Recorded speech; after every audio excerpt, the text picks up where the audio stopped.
You're listening to Wanderlust Diaries, the ultimate travel podcast for solo female travellers 40 and beyond who are ready to explore the world. Join me, Terri Reynolds, where we talk all things travel and why it's so important and what's stopping you from getting out there and exploring the world. We'll discuss the steps you can take now to fix it, empowering you to ignite your curiosity and set your heart free so that you have the confidence to travel wherever you want, whenever you want. Offering insights, tips, hacks, and remarkable women's stories along the way. So come on, grab your passport, pack your sense of adventure, and get ready to be inspired. Whether you're a first-time solo traveller or a seasoned globetrotter, Wanderlust Diaries is your community of like-minded souls, uplifting and supporting women over 40 who dare to explore.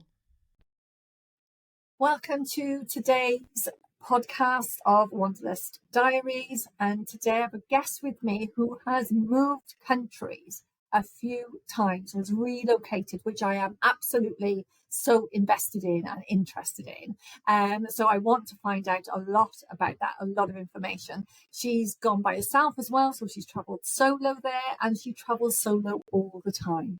So today's guest is Colleen Lindbergh, and she's with us today. Thank you so much for coming on the podcast. I really appreciate it. And so, Colleen, over to you. Tell us a little bit about you and where are you actually in the world right now? Yes, Terri, thank you so much for having me. And I can't wait to explore this conversation with you today. I am rooted right now in the southern Pacific side of Costa Rica. So down, I'm about 9 degrees from the equator at this very moment of time. So in case you see a little bit of whispers moving through, I do have a fan on. If any sweat starts to trickle down my face, it's because it's hot here. And I just learned to just start owning. As well, don't worry. Yeah, I'm just owning all of it. Like, I'm like, here I am. This is my life, you know? So like, yeah. Oh, I love it. Costa Rica. Oh, yes, I'm not jealous at all. Fantastic. So you're down in the southern hemisphere soaking up the heat. Mm-hmm. We have had it quite nice the last couple of days. It hasn't been too bad at all here. So, you know, fingers crossed it continues. But of course, I'm in the UK. So anything could happen within the next 2 minutes. So the sun is shining. That could be hailstones any minute. So we'll just see what happens.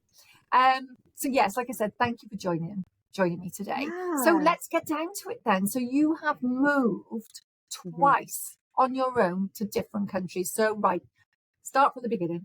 Why, you know, what was your inspiration? What made you do that? Tell us everything.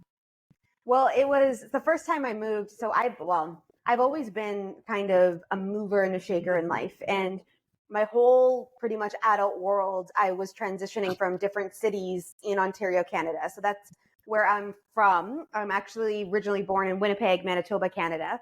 And when I was 23 years old, I moved to Ontario and got the itch of understanding that there was more possibilities in the world than just this small town, even though it's the capital of Manitoba, but it's a small town that I grew up in. And so I pursued this consistently in my life. I'd move to that city, move to that town. My year lease would be up. I'd move again. And in 2018, I know this is like my story of my life. And I actually really dislike moving. Okay. Like I'm not one that wants to put everything back in boxes, but that's when I had a lot of stuff, right? That's when I had a lot of stuff. I don't have a lot of stuff now. Well, I've accumulated more stuff than I ever thought I would have, but definitely not into like the whole boxing, unboxing, reorganizing, grounding in, doing the thing, and then doing it over again. But there was something always about me that wanted to explore life. And in 2018, I made a decision to move to California, and I literally sold everything. So moved to the United States, sold it all, packed up my SUV with my dog and 2 cats, and we went south to California.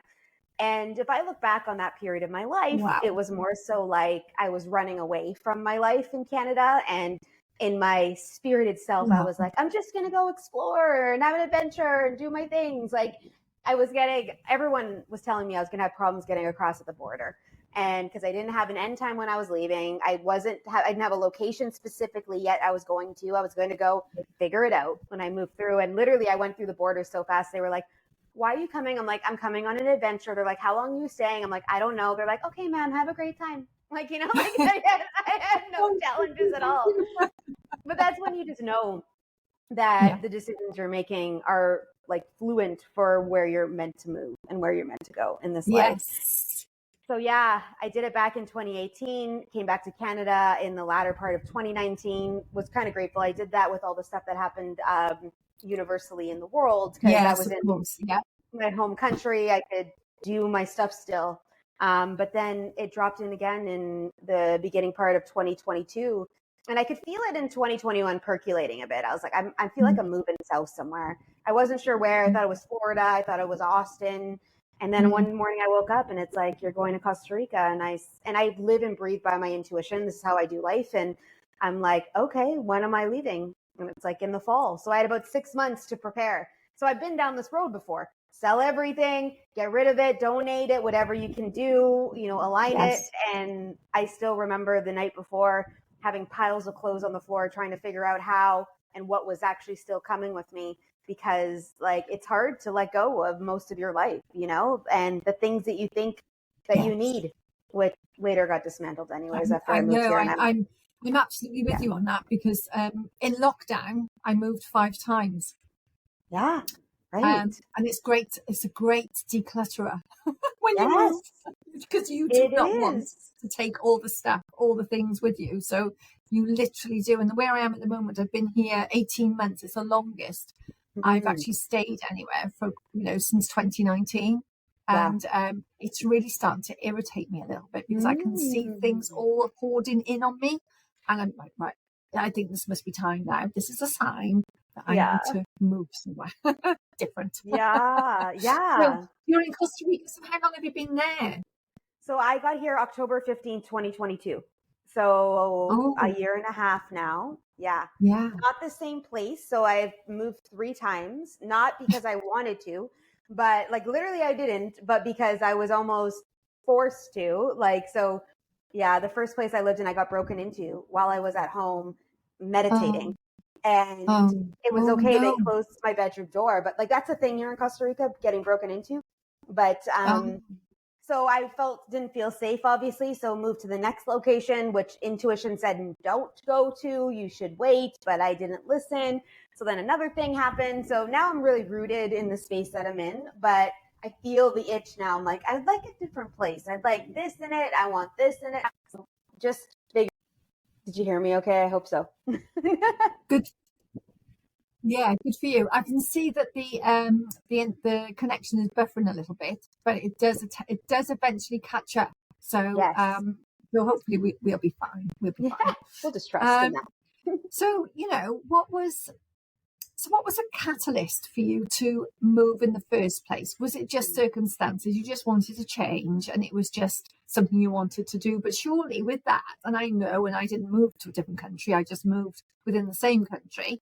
I did it 5 times, but for you to go to a different country, that you must have had to have done quite a lot of research and, to know exactly where you wanted to go. Was it a bit daunting though, to do that?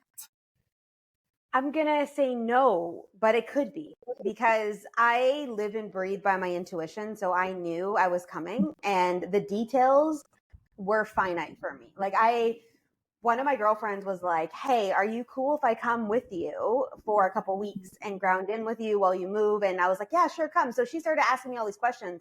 So the drinking water is good to drink. I heard that that's good. What do you think about like the electrical plugs? And I didn't do any of this research. Like I literally said yes to moving, started aligning things, and then I'll figure it out later, right? Like literally the place I moved into dropped in through a friend's post, and I got the confirmation through another friend, a light mover me to move here. And I didn't start to ask questions until a few weeks before about what I needed. How long can you stay in the country for? Do you need a visa? Do you need paperwork? Right? Do you need all these things? And I was like, oh, shoot, I should probably look into this, not really paying a lot of attention to it. But there's a couple people I knew that had done this transition. So I just made a call, and they were like, you need to talk to this person, get this done, get this done, get this done. And I just worked it the last couple of weeks before I left, got everything I needed, had everything in play, and then just trusted the process as I got here. And yes, I'm sure you could write a book on what you've learned, and pass it on to others who want to do something similar. Yeah, and some countries are really restrictive, right? Costa Rica isn't. So that's why I wasn't worried about any information I needed to be here.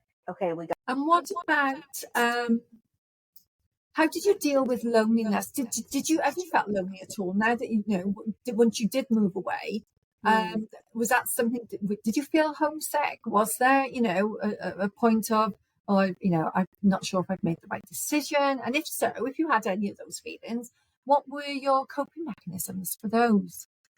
Yeah. So never did I ever, ever in the space of going, I regret this decision ever. When I moved, I was all in for whatever this journey was bringing to me and the next phase of my evolution in the world. But I lived the life that way. I moved out of my, almost in Winnipeg. I had heard from them already since I was 23. So it wasn't a big deal. I had to fly back there anyways. They'd fly to me, whatever that was. We always had that energy around us. Just the one time where the second house transitioned for me, that I looked up and I went, am I supposed to still be here? Like, this is like crazy, the stuff that I was dealing with. But Costa Rica as a country itself has a way of showing you where your work needs to come into play, and not in a very subtle, soft way, but in a way of like breaking you right open to deal with your stuff as a human, to be here, because nature, the vortex, it holds you potently open. So I already knew I wasn't supposed to go back because none of that felt good at all. But I knew I had to just grit into the learning of what I needed to learn. So I didn't. And I'm maybe because I was always held by nature and the connection of nature, and the animals, like stray animals would just show up at my door all the time. And like, I would have animals coming in and out, and like it's a thing here. Right. And a certain energy vibration attracts that. So like, I never ever felt alone. Like I just never did. That's really good to know. Yeah. And so there was another question I was about to ask, and now it's gone into my head because I've got it written down. So I don't usually write things down. I just talk. But there were a couple of things I wanted to ask you. Particular things around. So let's talk about the moving process then. Was it really difficult to move from one country to another? Was it, was it laborious, or was it quite easy? Fill a few forms and then off you go. You don't even have to fill out forms to come to Costa Rica. So that's the cool part about coming here, from Canada, at least. From other countries, maybe, because we're part of a collective of countries that can come to Canada. You're on the same continent, without visas-ish. Well, I'm in Central America here. So I'm technically below that. But it was like, I figured out what I was taking, got the luggage on the plane. So how Costa Rica works at the time I moved was you could be in the country for 90 days. Then you have to tap out after 90 days. So you literally could walk across the border and come right back in, or you could fly out and come right back into country. Oh, There's really? no stipulation that way. You just have to exit and then be able to come back in. Now, you have to show that you're leaving the country within 90 days. Now, there's a couple ways to do that. If you don't buy an exit ticket at the time, there's a couple ways that they've figured out from an immigration standpoint on how to make that happen. But it's really, really easy. Now, if you're bringing animals, or if you're shipping some of your stuff here, like I know some people who did sea cans, and they did some crate stuff that they sent some of their stuff here. I'd had none of that. So I literally, everything I owned was in 3 duffel bags, and my carry-on and my purse that I brought on the plane. That was it. That's all I had. And so it's really I love it. Yeah. Yeah. And so can I ask, what job do you do? Do you work online? Mm-hmm. Oh, wow. Oh, yeah. Fantastic. And, that makes a massive difference, doesn't it? When you're relocating, you haven't got to physically, you just take your job with you with your laptop or your setup, your, whatever it is you use, you just take it with you. That's, fantastic. Yes. It's so much easier when you have this inside of you that you want to discover. Like I haven't had a rooted job in a long time. So I don't need to be somewhere specifically. But working in this country, you would have to get specific sponsorship or visas if you came to work, but you can open up a company here. So like a corporation. Okay. Well, I love hearing all about that. I think we might have to have a conversation offline about Yes, it a bit I would more. love to chat. Um, Yes. Okay, so that's fantastic. You know that you've done that and you've done it on your own. It hasn't phased you whatsoever. And for you, it was quite not easy, but it was pretty simple to be able to do it. So tell us then, because also you told me that you have traveled solo anyway, Yeah. to many places. So tell us about the other places that you've been while you were traveling, and like, where's your best place? If you could pick one that you would like to return to, where would it be?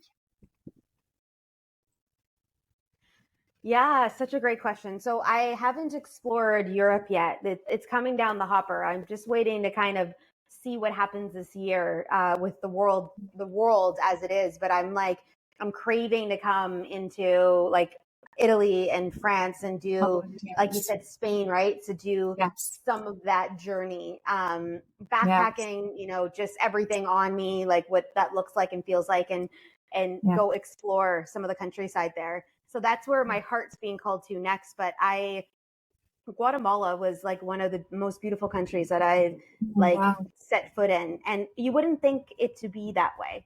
But I went on a 3-day experience, a hiking experience with some friends.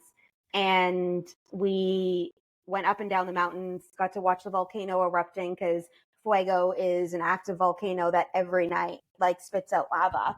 And literally we're Yeah. on the mountain watching this happen. Wow. Like it was the coolest experience. But the town of Antigua was the most beautiful connected town. And I'm in the middle, well, I'm about to start, let's say. I've written the book in my mind, but I haven't got it on paper yet. I'm about to start to write a book. And I feel like I need to go to Antigua for a couple weeks and root in, just go right. And have you ever seen the movie Under the Tuscan Sun? No. Oh my gosh. Okay. So she moves to Italy on like a whim. She goes there to travel and ends up buying a house in Italy. And it just feels like Antigua represents that aspect of my life. Really? Of like I must watch that then. Yes. Yeah. Oh, it's really great. Like you'll probably love the movie. Like you'll probably love the movie. Yeah. And it was like, it just feels that way for me. Like Antigua's calling me back to a part of me that I haven't explored yet. And just the markets and walking the infrastructure and all of it's like, it feels like very European, like very old Europe.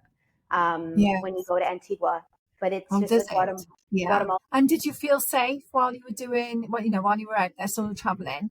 And did you take any necessary precautions? Were there anything that specifically that you did to make sure that you did stay safe? Yeah, like using reputable companies in order to be picked up and to do tours with and stuff like that. There were a couple of times where intuition peaked up a little bit, where I was just like, you should walk on the other side of the road. And it's like, okay. And I just listen to that voice inside my head. Instinct, yes. But it's like, I didn't like Guatemala City is like jam packed with people. Like most of the population of Guatemala is in the city of Guatemala City. So it's a bit more intense there. Like there's a lot more energy when you pull yourself out of it. Cause I came right out of the airport to Antigua and stayed there. And then that's where I ended up after the hike too. It's a whole different vibe and energy. But all I'm going to say is each country has their own flair. Like Costa Rica here, like we're known for theft. You don't leave stuff in your car. You don't take stuff to the beach with you. That's important. You pay attention at your house. Most of us get dogs, which I have now. So like they will peek up if anything. I think, a lot of it is common sense, isn't it? Yeah. And research wherever you're going. The good questions to ask is, even on Google, excuse me, is, what should I know about this country? What are the downsides of it? So you get both sides, both angles of it. And you can, people can do that. And ask those questions so that it's just about being forewarned, isn't it? Forearmed so that you know what you're going into. Take all the necessary precautions. Just keep yourself safe. Like you said, it's about common sense. Just use your instinct. Your instinct will never let you down. Yes. Never. No, never. Yeah. So just remember those things, because I'm thinking about those people who are, probably not solo traveled yet, and they're thinking about it, and for them to be aware.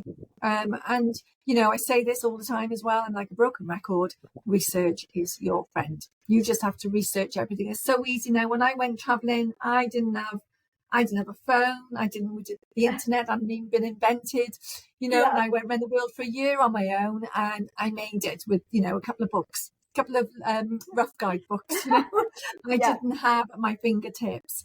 Oh, let me just Google this. Let me see about that. Let me do this. I just didn't have that. So today we have the luxury of being able to do all of that stuff and have everything, in the palm of your hand, isn't it? On the tips of your fingers, and you can find out anything that you want to. So from all your travels, is there anything where you thought, right, I wish I hadn't done that. I would have done that a little bit differently. Does anything like that spring to mind for you?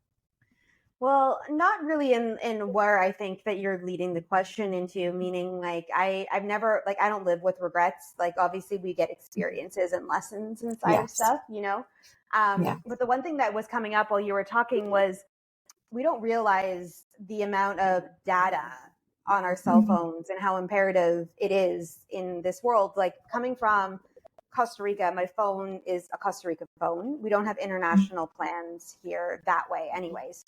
So when I travel, I have to get alternate ways of communicating. And sometimes it's just Wi-Fi, but it doesn't serve when you are wanting to explore or you're out in the middle of the jungle and doing stuff inside the space. So we found some apps that you can do, and you can get SIMs, like eSIMs now, that you can actually buy minutes from countries, and then it allows you to be able to have access to that. Because it's like, sometimes it would stop me.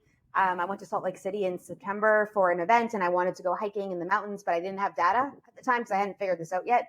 And I was like, what if I get lost? They actually have a lot of mountain lions on these trails too. Like, what if like something happens, and what am I supposed to do? I can't call anyone. I can't do anything. My phone doesn't work in this country, right? So it's like just really, really paying attention to some of the things that we take in the UK, like things that are just always there. Absolutely. Yeah. And a story from the weekend, on Friday, I took my grandson away to North Devon in a caravan for a few nights. And where we stayed in the caravan, there was no signal whatsoever on the phone, which was very irritating to start with, because I couldn't just look to see, I wonder what's on TV for him tonight, that type of thing. Just have a look.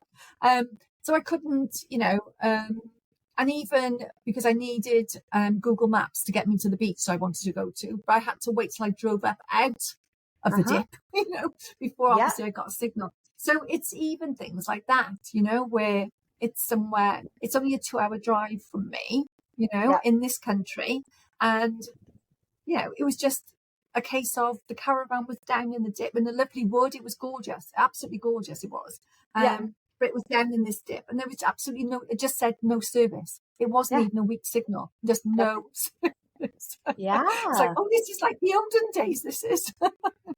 Well, and here too, like when you're on certain parts of the highway, you don't have service. And it's common that you could be stuck somewhere in this country for hours on end in your vehicle because a landslide, a tree fell, like, because we get, just like you said about the hail, literally it'll be sunny one moment, then it could be like storming. And because I live in that part of the jungle, and being prepared is a big thing. Like we always say, you bring water everywhere in your vehicle. Like you always have something with you that you could snack on, whether you're driving 10 minutes away or whether you're driving 2 hours away, because you don't know what might happen here. Like it's just a thing, so like standing that, right? And like our naivety. No, that brings back memories of when I was traveling around, and I always made sure I had a bottle of water in my bag, no matter whether I was going 10 minutes up the road or if I was going into the outback, in Australia, and a snack, like a trail mix bag. You know what I mean by a trail mix, where it's like the nuts and the dried fruit and all of that. I always had that because I thought, I never know. We broke down in one of these little vans the one day. We literally broke down for hours, in the middle of absolutely nowhere. But I was fine because I had my trusty bottle of water and a bag of trail mix. And it was just like breadcrumbs, I just have a few every now and again. And it wasn't too long before we got going. But of course, it's so vast. I think the whole trip was something like 8 hours, in one drive going across. So it wasn't just that we broke down. The whole trip was a long trip anyway. And I learned from that, that make sure.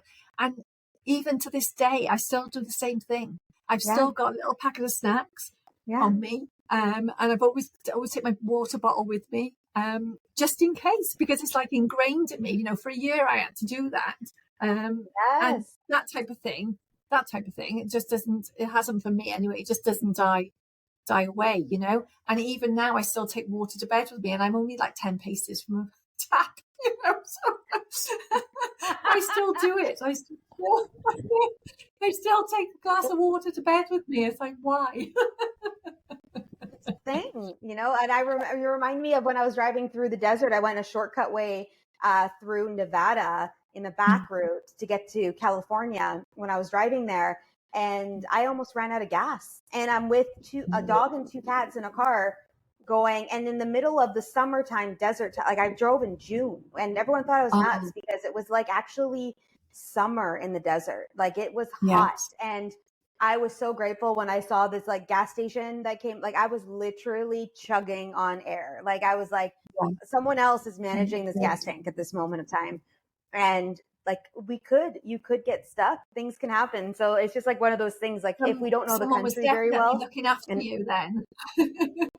Oh, for sure. I've like numerous times in my life. I'm sure I have someone with me all the time because they're like, this chick needs some help, Yes. She can't be trusted on her own. She needs a five or so. We always have her. Well, I went from San Francisco to Vegas and drove through the Mojave. Is it the Mojave Desert? Yeah. And it was the same. It was boiling hot. Absolutely. It was summer. So it was, I don't know. Well, in one of the summer months, I can't remember.